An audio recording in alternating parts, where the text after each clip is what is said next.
Hey everyone, thank you for tuning in to my discussion with Michele and Alivia Grace Talley today. We are going to be discussing where we are in America today in light of the Supreme Court's recent decision to overturn Roe v. Wade. What does this mean for abortion access, and what does this mean for the pro-life movement?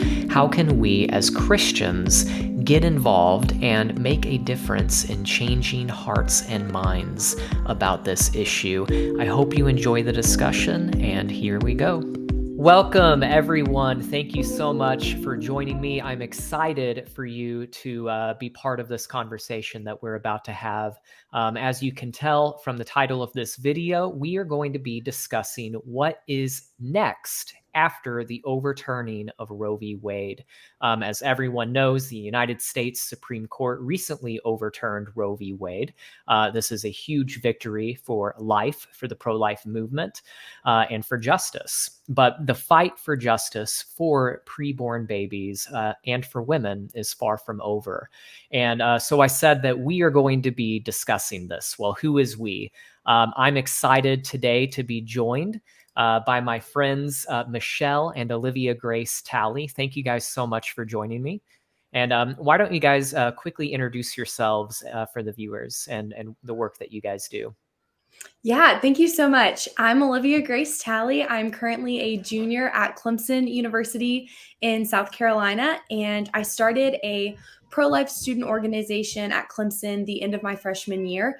So I'm excited to talk a little bit about the pro-life movement and the next steps, kind of from a college young adult perspective.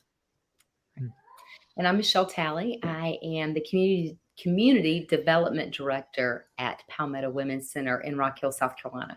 So we are a pregnancy resource center, and have had the opportunity to be on staff for right at 3 years, and working in the community and outreach, and also with clients there at the center.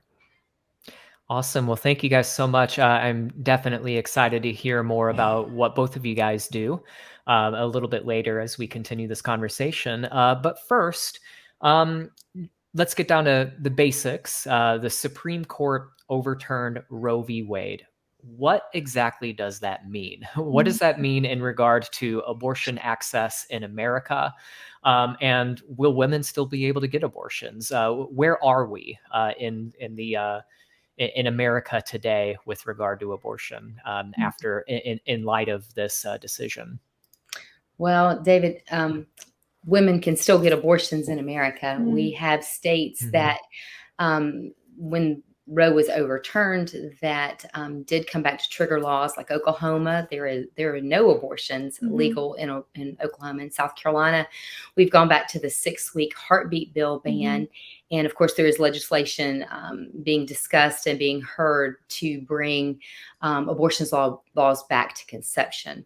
But right now it is back to that 6 weeks. So 6-week term. So women can still get an abortion. They just have to go to the state where it is legal. So we're in South Carolina. We're kind of sandwiched between 2 abortion states, North Carolina and Georgia. And so we have women traveling to those states to have abortions. Okay. Yeah. And so basically what you're saying is what this decision did is it kicked it back to the states. It's the Supreme Court, the federal government does not have a role in this decision. It's decided by each individual state, and each individual state may have different laws and regulations concerning this. Exactly. Okay. So obviously you have the pro-choice side, which is not happy about this decision, and they've been doing a lot of things to respond to this. And can you talk a little bit about that? Like, for instance, I know that President Biden, it was reported that he recently issued an executive order to protect access to abortion, from what I've been reading in some news reports. Can you talk about that executive order and maybe some other things that the pro-choice side is doing in response? Exactly. Yeah. So one thing is for certain is that the Biden administration and the pro-choice side will stop at nothing to ensure that women have access to abortion. Like, they will go to extreme extreme ends to make sure that they can get that. So regarding the executive order from the White House website, it says that, President Biden has made clear that he wants to secure a woman's right to choose. And he wants to secure that that right is only able to be decided by Congress, to basically restore the protections of Roe as federal law. So obviously we know that he can't do this with the Dobbs decision. I mean, it said the Constitution does not confer a right to abortion. But a crazy thing that the pro-choice side is doing, which is something that I didn't even think they would go to this extent, is they are pushing the Biden administration to put abortion clinics on national parks because it's federal property. And so this is just one example of an extreme, and that the pro-choice side and that the Biden administration, just the extent that they're willing to go to ensure that women have the right to abortion. One of the other things that we are hearing is the Plan C pill. And so basically what that would be is states that did not allow the abortion pill to be shipped in, a woman, if she's in a state where that's not legal, she can order the C pill, which means that that pill goes to someone in a state that is allowing abortion. They repackage the medication and then send it to her in South Carolina. So as you can think, there's probably a lot of danger in that, because where's the bill coming from? Who's getting it? And then there is absolutely no medical supervision for that. And we've already seen that. We had just a few months ago, back in the spring, we got a call at the center from a client who had ordered the abortion pill in the mail. She was over in the Spartanburg area. She had not been seen by a doctor. She had not had an ultrasound. There was no medical care for this woman. And she ordered the pill over the internet. She took the first pill and then she thought, what have I just taken? She had no idea what she had taken.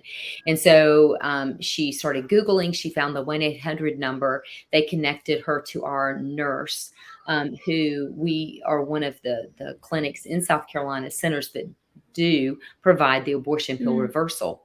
So we were able, actually, because there wasn't a center close to her that had the abortion pill reversal, we had a nurse, a client advocate, and one of our volunteer drivers that got into our mobile unit and drove to a parking lot in Spartanburg, did an ultrasound, and were able to begin that reversal protocol. But the frightening thing was that she was alone. It was a Saturday afternoon. She had no idea what she had even taken because she ordered something online. So now we're going to put another step in that, where it's mailed to someone, repackaged, and then mailed out. So just all kinds of creative ways to make sure that they can take the life of an innocent human being. That is really crazy. And I said at the beginning of this conversation that the pro-life movement is all about fighting for justice for both preborn babies and women, because women are victims of abortion as well, as the story you just told illustrates. I mean, it's just crazy the extent that the powers that be on the pro-abortion side will go to be able to continue this business. So thank you for sharing that. That's I think it's important for people to know.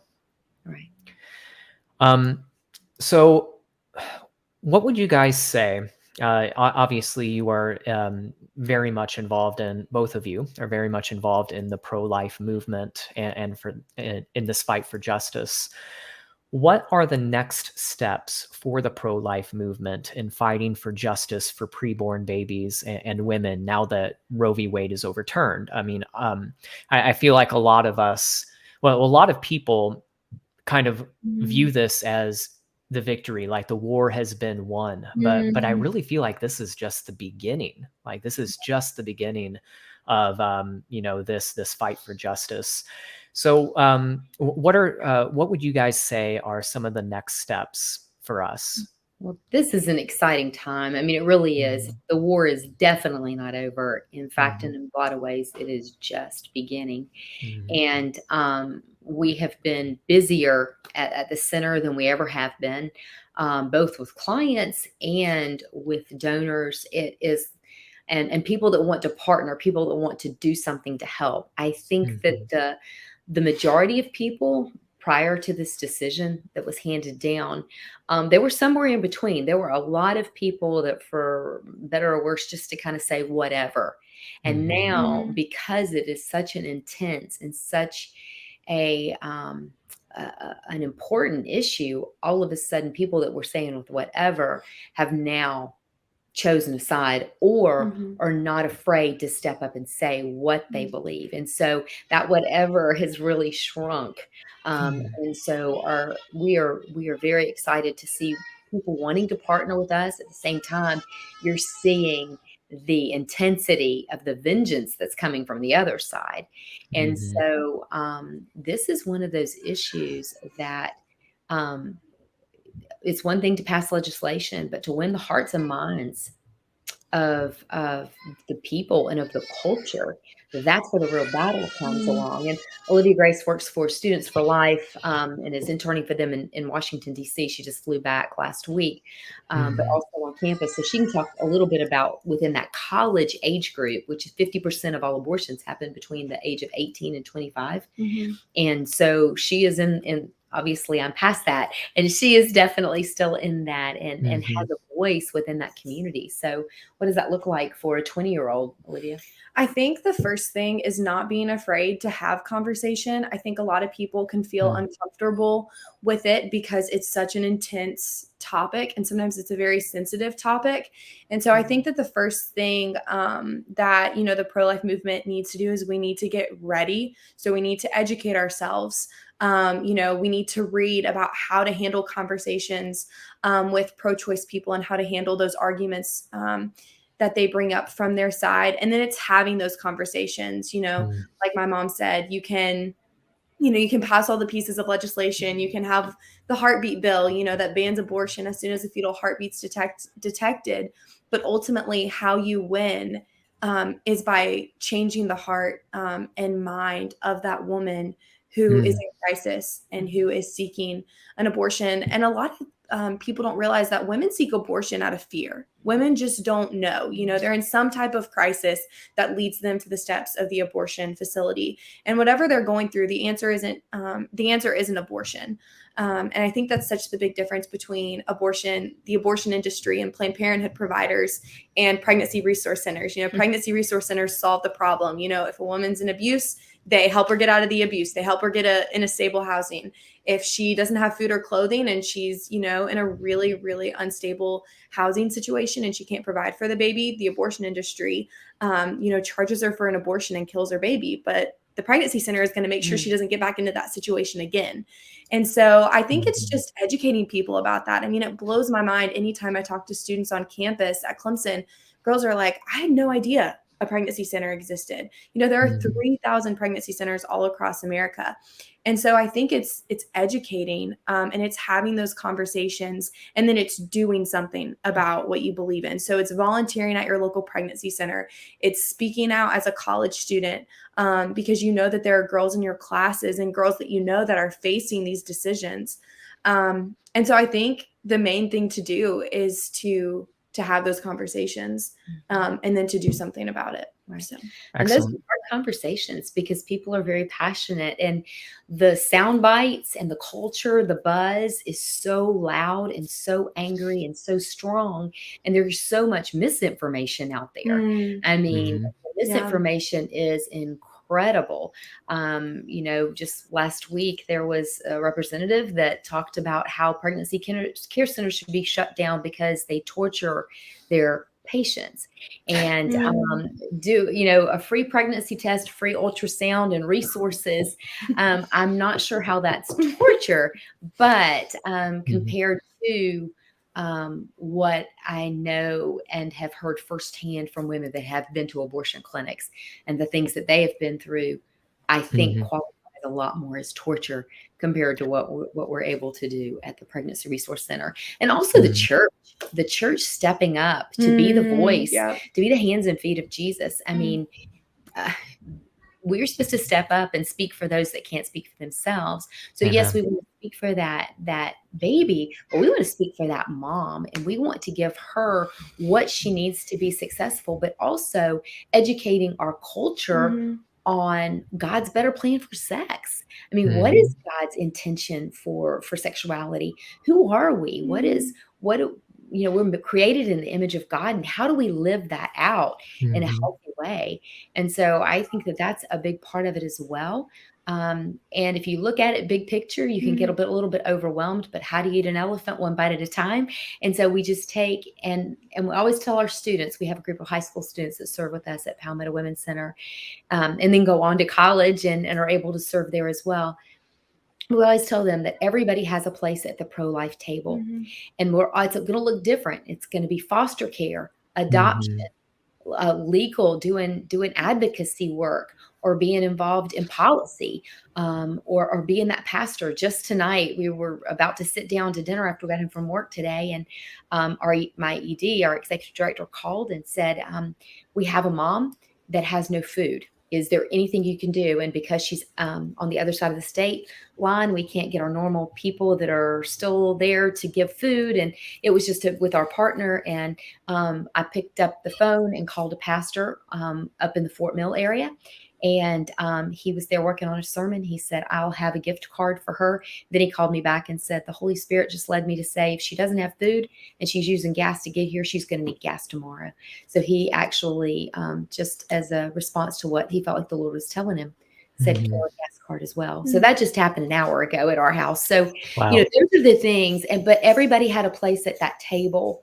That mom had a need. She had come to the center. She had that immediate need, had chosen life, made contact back after an hour's number. Our executive director calls, I called a pastor. Everything fell into place because everybody took their place at the table. Tomorrow morning, we have a group of students that will be meeting to go through some clothes with one of our partnering agencies that has a thrift store.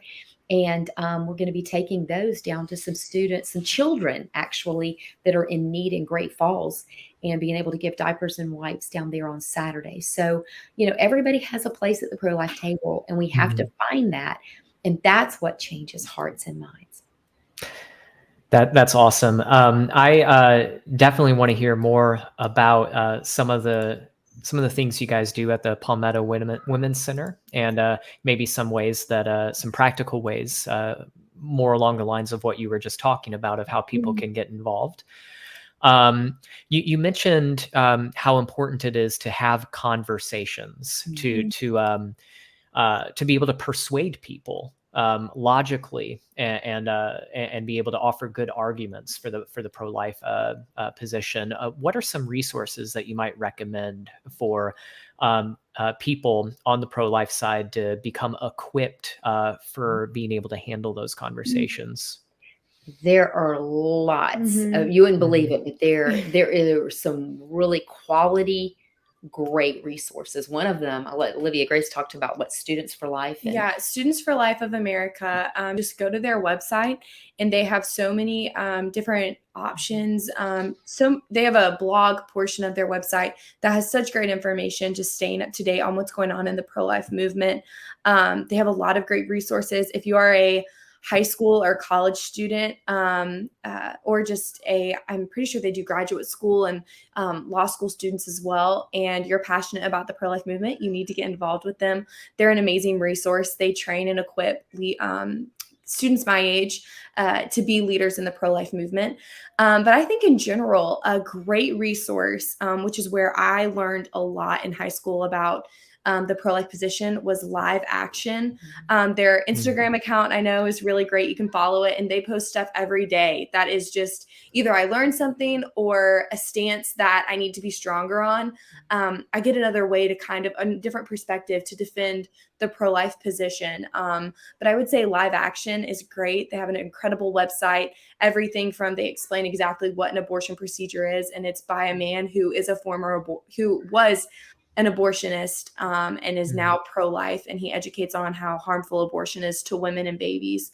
And they have everything from, that to testimonies of women who have had abortion and how abortion truly hurts women, and they're the second victim of abortion. And then about fetal development. I think that's a big conversation right now, that preborn human beings are just a clump of cells or just a fetus or an embryo, and it's not a human life. And we know that life begins from the moment of conception. And so I would say that Live Action and then Students for Life is the best database of research and a great resource right now. Yeah, another great resource that I love to use, and I'll use it with our high school students when we're doing trainings, is Equal Rights Institute. Josh Brom, he's up on the other side of Concord. They moved from California a few years ago, but they do some great work. They have on YouTube a whole list of quick responses. So they'll have a 2 to 3 minute quick response to body autonomy, or what about in the case of rape or incest, or everybody's favorite right now, what about ectopic pregnancies, or all of those things. But he also talks about, he'll do trainings on and you can get videos on how to listen. One of the biggest things that you can do when you're having a conversation with people is go back to definition. Yep. Well, what do you mean by body autonomy? Explain that to me. And asking questions like, well, how did you come to that conclusion? And then also being able to look someone in the eye and hear them, because they don't really care how much, the old saying, they don't care how much you know until they know how much you care.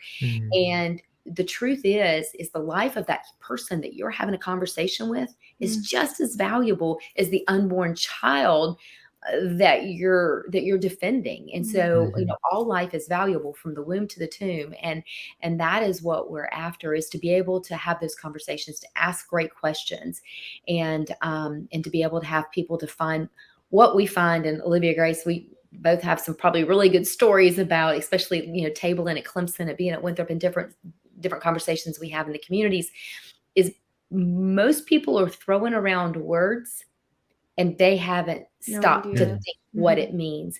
And it really is amazing how many people can just regurgitate all the rhetoric, and they've never stopped to think, what does that mean? And so, a shameless plug at Palmetto Women's Center, one of the things we do have is we have a high school group of students, and we have college and career groups. And we come together once a month and we do education. So we'll take one aspect like philosophy, and we'll go through and we'll build a logical syllogism. It is immoral to take the life of an innocent human being. Nice. Abortion takes the life of an innocent human being. Therefore, abortion is immoral. I'll never forget the first time we built that on the board. There were a couple of high school students that had never seen anything like that before, and their mouths literally dropped. And one of the students, after she pulled her jaw up, she said, that makes it so easy, because then you're always able to take that argument back to your premise. I mean, to your conclusion. And so, but if you don't have those tools in your pocket, you don't have anything to stand on. And it's so important to understand that, and to be able to understand how to ask those questions. And so we'll role play and practice that, but having doctors to come in and talk about the science of life. When does life begin? What do the medical journals say? 96% of all medical journals say life begins at conception. Now that's Harvard, Yale, Johns Hopkins, all of our medical universities. So it's really important to train children young. One of the exciting things this summer is being able to go around to our churches that are hosting the Sanctity of Life Vacation Bible School. We didn't show the little 7-week-old babies, and for a child to understand, this is what I looked like when I was 7 weeks in my mother's stomach, and how valuable that you are. When my fingerprint looks like no one else ever will be. I am valuable because I'm made in the image of God. And that's what changes hearts and minds, are those conversations, that education, and people just understanding that all life is valuable. And I think, that's such a great point. I think ultrasounds were a game changer, being able to actually see the child in the womb, and that is a person. That is a human person in there. And so, 85% of the time, If the mom sees life on the ultrasound, she chooses life. It's 95% if the father of the baby sees life on the screen. I definitely want to hear more about that in a minute, but first, because I know you have a lot to say about that. But first, before we get there, there's one last thing that I want to ask you guys about, and you kind of brought it up a little bit, or you mentioned it, and it's kind of dovetailing off of being equipped to be able to answer questions and give people the education about this topic. As you guys know and have said, there's a lot of misinformation going around about this Supreme Court decision. For instance, a Congresswoman, AOC, Alexandria Ocasio-Cortez, she recently said on Twitter that women who, quote unquote, are in the wrong state now risk death because of this decision if they have an ectopic pregnancy. And so I kind of want to ask you guys about that, because as you mentioned earlier, that is kind of like a hot topic right now. Everyone, as you said, that's just something that a lot of people are just kind of regurgitating right now, and without even thinking through it. So can you help us think through that? Like, are women who have these ectopic pregnancies, are they doomed to die, as the Congresswoman says? The short answer is no. Okay. Absolutely not. Absolutely not. An ectopic pregnancy, I mean, is not a viable pregnancy. That where the baby has implanted is in the fallopian tubes, and there is no room for that baby to grow. So that fallopian tube is going to rupture, which is going to be very damaging to that mother. And so, doctors will tell you across the board, because it is not a viable pregnancy, it is not an abortion. It is removing what is happening there, because ectopic pregnancies cannot, they're 100% of the time, they cannot survive. And so that is removed so that the mother can be healthy and be okay. And it's the same thing with miscarriage is, miscarriage is not a viable life. Absolutely. I think it's important to go back to the intent of the procedure. And the intent of treatment for an ectopic pregnancy is to save the life of the mother. The intent of an abortion procedure is to take the life of an innocent human being.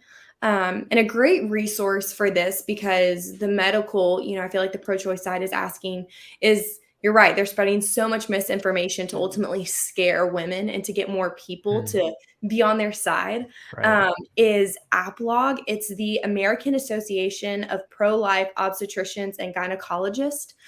Dr. Christina Francis, she's amazing. And she actually testified today in a hearing about a lot of these issues. And it's really just sad to see just all the misinformation that's going around, but, always going back to the intent of the procedure. And the intent of an abortion is always to take the life of an innocent human being and harm a woman. But the intent of ectopic pregnancy treatment is to save the life of the mother. Right. It's striking how the goalposts seem to always be moving on the pro-choice side, and nobody seems to want to actually defend abortion. They want to shift the goalposts, and they want to defend, or they want to try to say that the Supreme Court decision has implications beyond abortion. And so that's something that we just talked about. Like the Congresswoman said, brings up this entirely irrelevant thing, that the Supreme Court decision does not affect at all. But she lumps that into the conversation because she would rather basically attack a straw man than actually defend abortion. And I see that so often. You even see that with, what are called the edge cases in abortion. Like, well, what about incest or rape? And those account for, you guys probably have the exact numbers, but those account for like a fraction, not even 1%. Not even 1% of the abortions that occur. and people want to always bring it back to those edge cases rather than actually and rather than actually defending their position that they want to be able to defend, but that they're They not. can't. Yeah. It was So- interesting. I was watching a hearing today, and there was a witness, a pro-abortion witness, and she was asked in this hearing, can you tell me what a successful abortion is? What makes an abortion procedure successful? And she said, no, I can't. And it's like ultimately this woman is saying no, not because she doesn't want to answer. She's saying no because she knows that she can't, because a successful abortion, I mean, we know that from all the, women that have come out of and men that have come out of working for the abortion industry. It's when they have the exact baby parts, when they pulled out the arms and crushed the baby's skull and, all the parts. And it's completely traumatizing for the woman who's undergoing the procedure. And it's heartbreaking to lose a child to that extreme amount of violence. But you're right. They want to hold on to these claims that are just lies instead of even defending what they think. So that's why I always ask students questions on campus that are pro-abortion. Well, what is abortion? Well, why do you believe that? And they always end up walking away, or they tell me that it's offensive that I've asked them questions. Have you asked something that I would like to ask? And I'm just now thinking about it, but I wonder what the response would be if you asked someone who is making that point about like rape and incest cases, the edge cases, like, okay, let's allow abortion in those cases. Yep. Can we prohibit it in the 99%? I wonder what the response would be. Like, then they back up. They say no, because then there's this, and then there's this. But you're right. That is always such a good question to ask when they bring up that argument. But exactly. If we concede to that less than 1%, then you're okay with us taking away rights to all of the rest of the abortions. And then they always back up. And you're exactly right. And then because that wasn't the intent of why they asked that question. The intent is to, try to prove a point. And like you said, just grab those, extreme cases. And but generally when you really have somebody that wants to have a conversation, it's incredible to see how, because it's like I always tell everybody, our responsibility, it's the Holy Spirit's responsibility to change minds and hearts. Our responsibility is to speak truth in love and to put that pebble in their shoe, right? Because they might not change their mind immediately, but if you put that pebble in their shoe where they have to think on it and they can't quit thinking about it, the next conversation they have, the next thing they hear, it's still going to be gnawing at them, and you have a chance. That's where things change. I think something too is we've talked a lot about having conversations with people, and that's so important. And I think something else that's important is knowing that when you're talking to people about this subject, you never know what their story is. And so oftentimes I'll talk to other girls on campus, and 20 minutes into the conversation, they'll say, well, I had an abortion, or, I went with a family member or a friend to get their abortion. Or a girl will say, I was sexually assaulted or something like that. And so it's always important to remember that, and to remember that they could be coming to you and they could have a lot of hurt and pain there. And so just to always lead with that, that you don't know their story and you don't know what they've been through. And, as a believer of Jesus, you always need to lead in the Lord's love and with his grace. So I just wanted to add that. Yeah, thank you so much for adding that, because I entirely agree. That's so important. Because you can get frustrated sometimes. Like I'll have the same conversation about ectopic pregnancy, the same conversation about, well, what if this? And I'm like, and so you can't show any frustration. Because ultimately these people don't know the truth and they don't know who they are.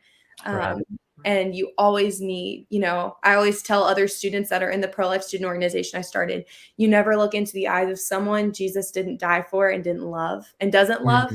And so it's just always important, if you don't, it's not about winning an argument, if they walk away knowing in some way that they are valuable or that they were just heard, that someone heard them speak. That's what's important. So that's really good. Thank you so much for stating that. And yeah, I mean, we're talking about changing hearts and minds, and so it's not just about winning an argument. We actually want to be able to effectively persuade people in love and get them to think clearly about these things. That's right. And I didn't mean to interrupt, but we were talking about, abortion becoming unthinkable. And when we look back at history, just a couple hundred years ago, we were at a different place, and it was with slavery. And if you look at that issue and you look at the abortion issue, it's the same. And when you look and you see how they looked at the slaves not as human beings. Yeah. We look at the unborn child, the culture, not as a human being. And so what had to happen for the culture to change, I mean, even after the war, the culture still had to continue to change. It started with like the Quakers, who were buying slaves in order to teach them to read the scripture, so then they could buy other slaves out. And it was Wilberforce, changing, the culture, the vernacular, being brave enough to stand up and say, let's talk about what does God say about life, and let's look at this human being. And I think we could take some lessons from those people in history as we go through, and recognize that this is a human being created in the image of God, and how we treat and how we care for and how we speak up is equally important. And so so that is very, very, very important.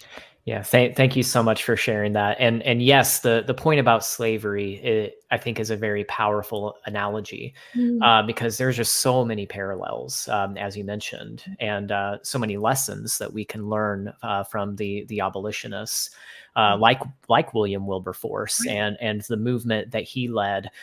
What did they do? They changed public opinion. Like they worked to publish abolitionist literature. They worked to get into churches and to be able to educate people, and change people's minds, build up, fan the flames of public opposition to the evil of slavery, and they were successful in doing that. Yeah, because now we look and think, that's horrible. How was that ever even possible? Right. Wouldn't it be wonderful if your grandchildren and my grandchildren, my great-grandchildren are looking and going, how could that ever be possible that an abortion would be, thinkable, and let alone, legal and common, wouldn't that be amazing? And so you brought up a good point, the whole thing of they were able to get into the church, and the church was having a conversation. And that's important. That's the answer. And that's the answer. The church could solve, this problem, because ultimately abortion is so violent in the abortion industry. I mean, it's just so evil, and we have the answer. I mean, we have the hope of the gospel, and I mean, the church has such a big responsibility. And I was reading the other day, it was in an article by Save the Stork, it's a pro-life organization. It said only 4% of churches across America have a pro-life program of some sort. Only 4%. And that just, it blew my mind, because you just would never think that. And so I think churches have to start stepping up and talking about this. And so women too, there's an organization called Silent No More, and it shares stories of women who have had abortions and regret them, and now help women choose life. And there's this one story of this woman, and she says, the Sunday before my abortion, 20 years ago, I had an abortion. And the Sunday before my abortion procedure, I sat in the same pew, in the same seat at my church. The Sunday after my abortion, I sat in that same seat at that same pew in that same church. 20 years later, I'm sitting on that same pew in my church, and never once have I heard the pastor talk about the hope and healing that's available for women who have had abortion, and talk about the value of life. And that's just so eye-opening, that we need to start being a resource and a place of love and a community of love for women. So Right. Studies show the Guttmacher Institute, which is the research arm for Planned Parenthood, and the Lifeway Institute, which is the research arm for the Southern Baptist Convention, show the exact same statistic. And that is that 1 in 4 women at the time of their abortion were sitting in a church pew, and 80% of them within 5 weeks of their abortion were attending church. So it's not like that they were right. church members that just Right. weren't going or backslidden or whatever however you want to coin Right. that. They were participating in church. And Wow. there's hardly a time that I'm not at a church or an event speaking that someone doesn't come and say, one time it was 52 years ago, I had an abortion because I was in an abusive marriage and I knew I couldn't bring another child into that. And I knew I had to get out. And Man. they were 70 in their 70s, talking about it for the first time and getting into a post-abortive care. So, and the mental health and everything, the statistics for women that are post-abortive, their mental health risk, suicidal risk, anxiety, depression, addiction, all of those things are incredibly higher than women without that having to do abortion. Wow. Yeah, that is yeah. Thank you so much for sharing all of this. And it actually provides a really great segue into what I want to ask you about next. Which you said that the church has a responsibility. I think that's how you put it. And I feel like a lot of people don't really know what to do or how to get involved. And I want to ask you about that in a minute. But pro-lifers, as you said, the church has a responsibility to be able to minister to these women who have had abortions, to be able to help women who are pregnant unexpectedly, and to be able to meet needs in those areas. Pro-lifers are often accused of being only pro-birth, like that we only care about the baby until it's born, and then we just leave people on their own. But you guys both are involved in an organization that provides direct help to women who have had unexpected pregnancies. And as you were just talking about, you provide direct help to women who have had abortions and being able to minister to them and help them find healing. Can you talk a little bit more about the work that you guys do at Palmetto? Yeah, I would love to. So, Palmetto Women's Center, we are there to educate and in a gospel-centered way to be able to provide what that woman needs, both medically and education and resources. And so, what that looks like practically is when a woman comes in, fear is a strong motivator. And so, as Olivia Grace has said a couple of times, that abortion, most women seeking abortion are afraid. They are either afraid that they don't want to have a child with this man, or they're afraid that they can't provide. I mean, there's just so many ways that they're afraid. And so we're able to greet that woman. We do a pregnancy test, confirm that. We have 5 nurses on staff. They are trained to do ultrasound and certified with that. And so they will do the ultrasound. We'll see life on the screen, but we sit and talk and listen to their story. Olivia Grace said it a couple of times. It's just when you hear somebody's story, looking in their eyes and seeing, where are they coming from? What are they thinking? And so, what's really going on? So we talk about like the father of the baby. Does she have support? If she is abortion vulnerable, we also have a brief video by providers that formerly performed abortions, and they will give like the facts, no bloody instruments or any of that. It's just the facts. This is in the first trimester. This is the abortion. This is the chemical abortion. This is what to expect. This is how it's done, blah, blah, blah. Second abortion, second trimester. And they just go through the stages and they give the information and give the facts.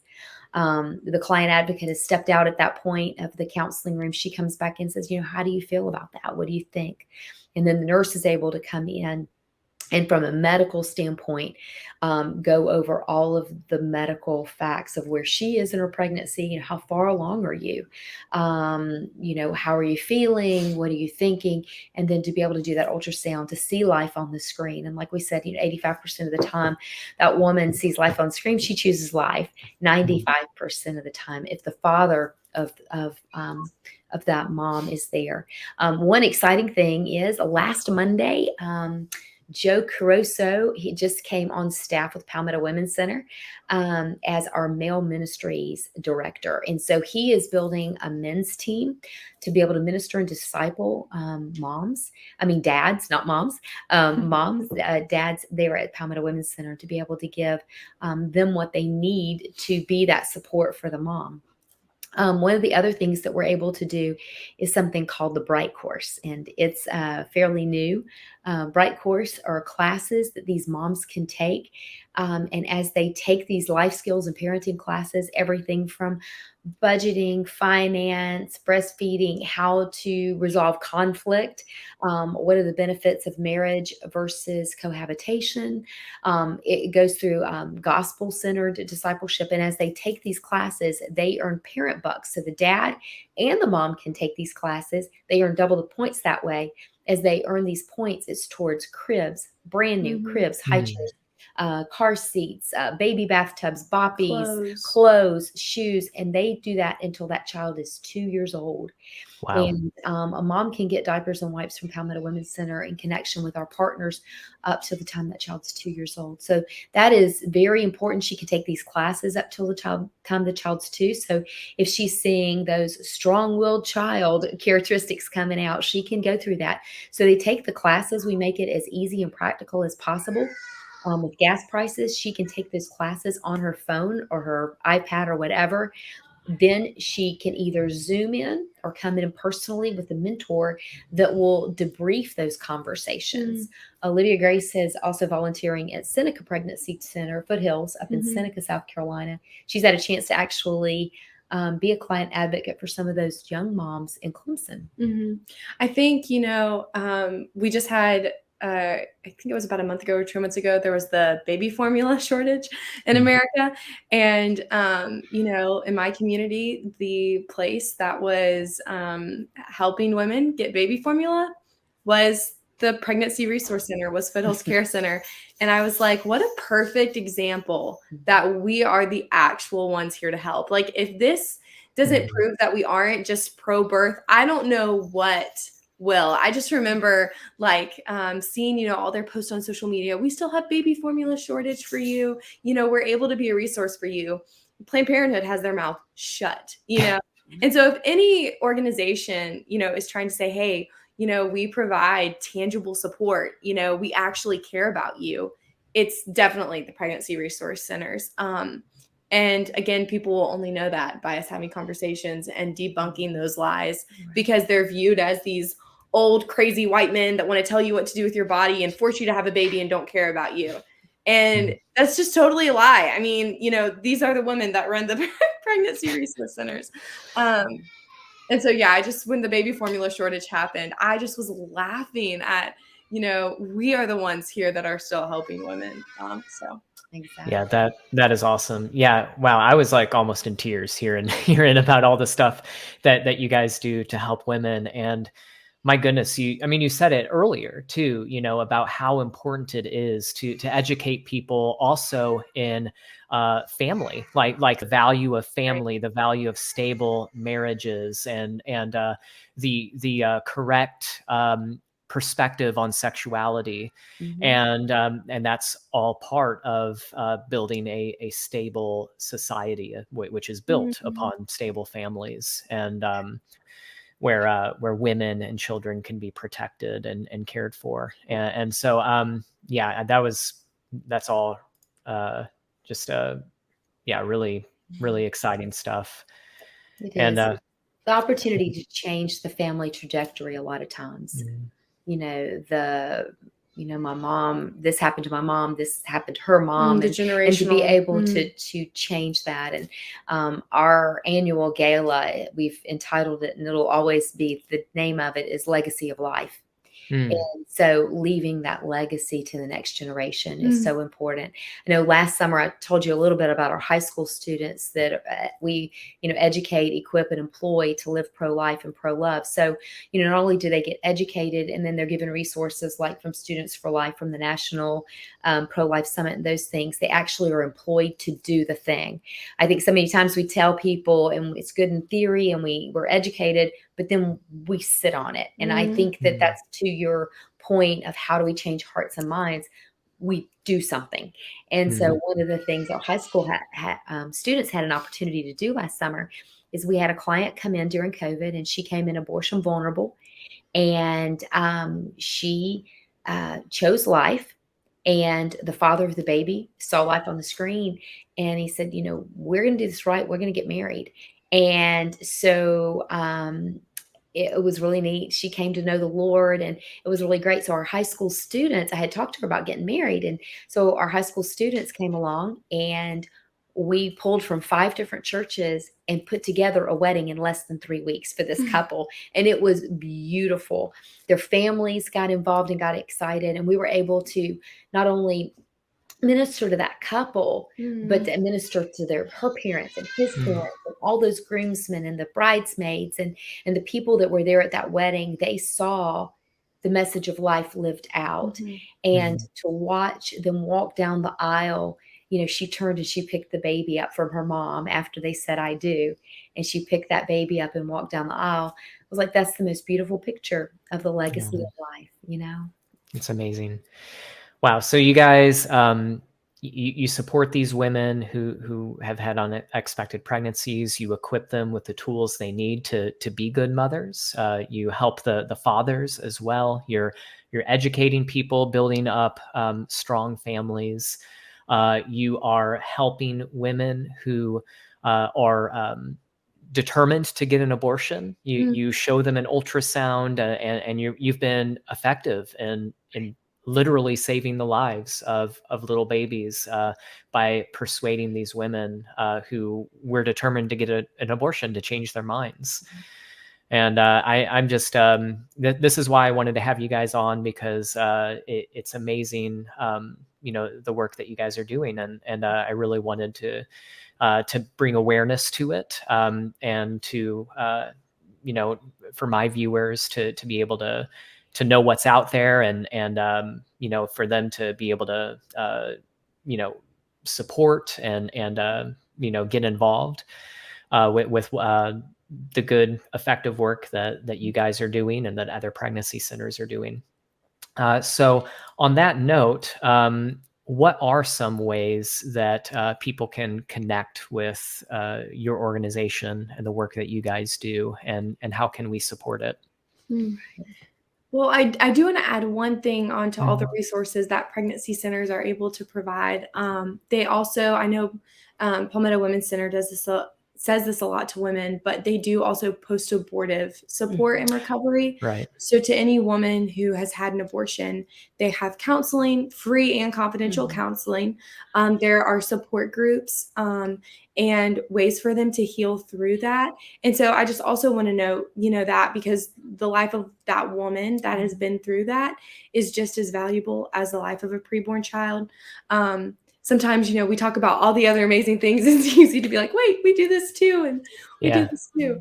But I think some really great practical ways to be involved. I mean, if you live like near the Charlotte area, Rock Hill, getting involved with Palmetto Women's Center, doing everything. Anytime I talk to a student that's like, I really want to like actively do something in the pro-life movement, but I'm scared. Like, well, will you vacuum the floor of a pregnancy center? Will you help run an event? Will you help, call donors or, help them get in the community? Because that's, a really great way. And it's such an important role to play. And then you can also be more on the front lines and get the training and everything to meet with abortion-minded and abortion-vulnerable women.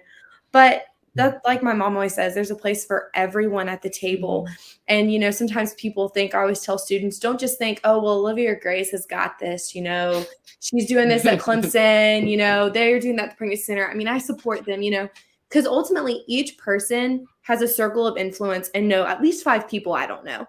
And then those people know people that they don't know. And and if we can start within our own circle of influence, within the people closest to us, it's just an effect, it's a domino effect of how the truth can go out. Amen.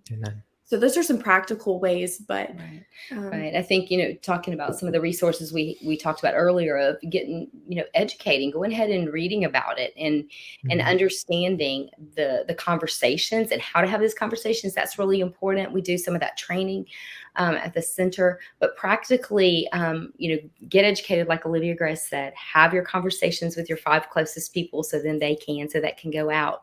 But also, if you want to volunteer at the center right now, in fact, today I was working on a list of volunteers that want to help with events. So it's really important that we're in the community. We're at Football City USA, we're at Summerfest, we're, wherever the people are, Strawberry Festival, wherever that is, with our information and telling people what our resources are, who we are, having those conversations, letting that post-abortive mom know that there is hope and health and healing. Anything you can volunteer at our center, from anything from driving our mobile unit. That's one of the things we didn't talk about. We have a mobile unit that goes into Chester and out to York, and we'll be going into other areas of the county. And everything we do brick and mortar, we can do on that mobile unit. But we need people to drive that. We need people to load and unload diapers and wipes, and people to do baby showers and baby item drives. That boutique is totally furnished and stocked by people's donations. Financial donations are huge. We have to, it costs $10,000 to certify a nurse to do ultrasounds. The ultrasound machines are all donated from the Knights of Columbus. There are so many different groups that pull together, and what we need to do is to be able to have that, and also the church as a whole to have the conversations as the church. As we talked about slavery, the church was having the conversations. How do we, within the church, instead of being fear is a deterrent, it's a motivator and a deterrent, how do we as the church have those conversations and not back away from it because we're afraid? And there's some great ways to get educated on that as well. So churches coming alongside of us, people coming, businesses, business owners. There was a pharmacy in town that donates all of our prenatal vitamins for our moms. They get free prenatal vitamins. So, whatever your gift is, if it's doing graphics, grant writers, things that you wouldn't think about, those are things we need. So whatever God has gifted you to do, call us. You can use it. And not maybe with us. Maybe you're a college student that goes to a university or a small college. A lot of Christian colleges don't have a pro-life group.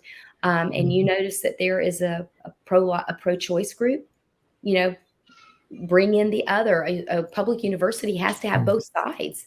Let's use that to her advantage. And there are ways to speak up and make that difference where God has planted you. And one of the most exciting things is I was having a luncheon for some youth pastors one day, and a student dropped by to ask me a question. So I just said, well, while you're here, why don't you tell the youth pastors why you serve? And she, at that time, was a sophomore in high school. And I'll never forget this, because it was totally unprompted. She just said it.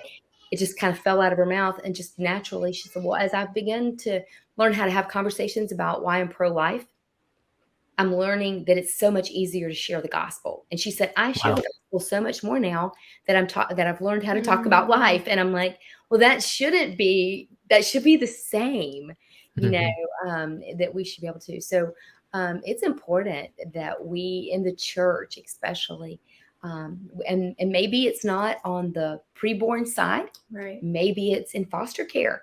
Maybe it's in adoption. Maybe it's supporting in a foster family that's fostering right now. That's the hardest job.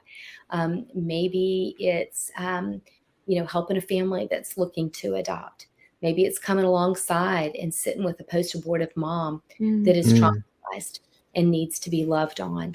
And maybe it's teaching a pro-life apologetics class at your church. Or we've got great videos. You can use ERI stuff. I mean, there's great resources out there. But how do we as the church engage the culture in this conversation?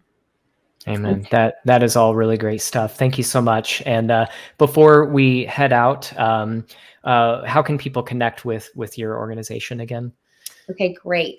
Palmetto Women's Center, you can go to our website, the donor and the partnership. That is pwc.team. That's our website. You can follow us on our Instagram and on our Facebook. We have a client-faced Instagram as well. And that's more telling about our services. It's giving positive messages. That's one of our Google marketing strategies to get clients in through the door, because that's how they found out about us. One of the things that we didn't talk about, and I want to take just a minute to bring this up, is we talk about the abortion pill reversal. And I don't know how familiar you are with that, but that is a huge big deal, especially since over 50% of all abortions happening right now are chemical abortions. So the abortion pill is different than from the Plan B pill, but the abortion pill is used after a woman finds out she's pregnant. It's supposed to be, and I use that supposed to be, used only up to like 11 weeks, but we're hearing and seeing that it is being pushed past that by abortion clinics. So the woman, it comes in 2 pills. The first pill blocks the progesterone from getting to the pregnancy. It detaches from the implantation. The second pill that they take about 3 days later is metoprolol, which is puts the mom into labor, and the contents of that uterus are emptied. If she changes her mind after taking that first pill within 24 to 48 hours, and she gets to us or another center that has the reversal protocol, we make sure there's still life on the screen, and we just start the reversal, which is just the progesterone that's being blocked. That goes back into her body, and 63% of the time it's effective. So at Palmetto Women's Center, we've had 11 moms come through, and we have 6 babies that have been born as a result of the reversal protocol. The exciting thing about that is I love to say that is the best example of the gospel. Just like that baby is getting a second chance at life, we all have a second chance at life because of what Jesus did on the cross. Amen. Wow, that is amazing. So awesome. Definitely send me those links, by the way, and I'll put those in the description in the video when this is released. But thank you guys so much for joining me and for sharing your insights and some information about the work that you do and how we all can get involved and be part of this movement for justice. And so really appreciate you guys coming on and talking with me. And stick around after I close us out here, and we'll chat a little bit more. But thank you all for listening in, and I hope that you were blessed by this discussion. Please check out the links in the description of this video and see what you can do to get involved. Pray about it. This is a big deal going on in our country and around the world. This issue of life, and if we can be part of a movement that is literally saving lives. Jesus tells us to care for the least of these, that whatever we do for the least of these, we do unto him. And babies in the womb certainly care for the least of these, hurting and confused women who have been taken advantage of by the abortion industry and told lies. They count as the least of these. We ought to be looking out for them and caring for them. So there are ways that you can do that. And I encourage you to take advantage of those resources, to see what you can do to get involved. Thank you so much for listening, and we'll see you next time.